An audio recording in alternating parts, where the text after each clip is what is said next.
Delta 547, wind 19016, runway 22 right, clear for takeoff. Runway 22 right, clear for takeoff, Delta 547.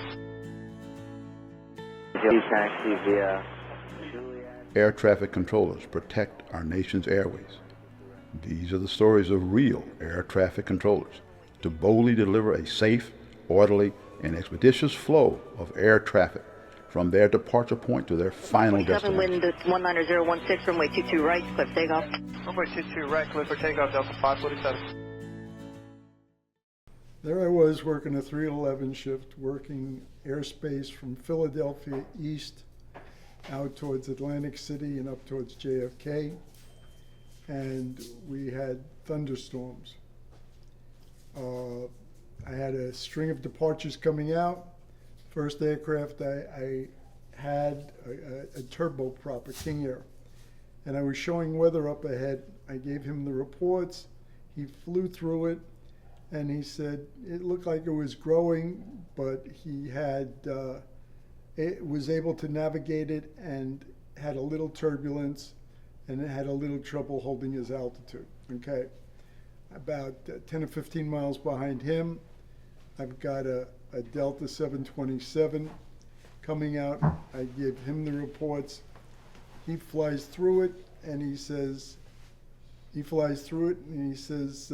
concurs that it's significant and growing. And about 6 months before that, there had been a Southern Air DC-9 that had been going into Atlanta, and going through a thunderstorm, you have strong sides and weak sides of those thunderstorms. If you pick the wrong side, that Southern Air picked the wrong side, he flew into it and it took his engines apart. They wound up crashing into a field without any power. They were troopers all the way. You know, when you listen to the tapes, they just kept working the problem, and they saved a lot of lives. So here, I've got this third Delta coming out, and I give him the reports on the weather, and the company up ahead even broke in and said, no, it's not that bad.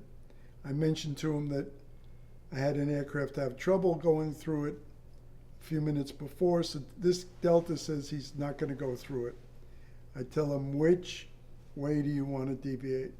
He decides to deviate to the left. And as he turns that way, he probably goes another 10 miles, and I hear him screaming on the frequency. And while he's screaming, I hear the metal in the cockpit squeaking, and he's screaming about being in severe turbulence and heavy hail, and up halfway through the word hail, I lost his transmissions and I lost his target. And I call him a few times, and I just keep thinking about the Southern in Atlanta.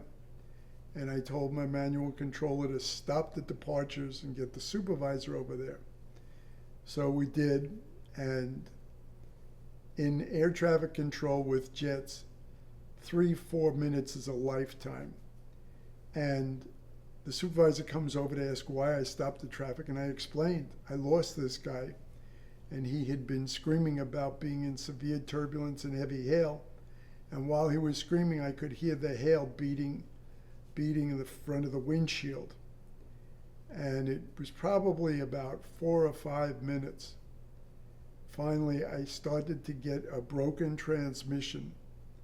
Well, I kept thinking about the Southern, but I got a broken transmission, and it was the Delta.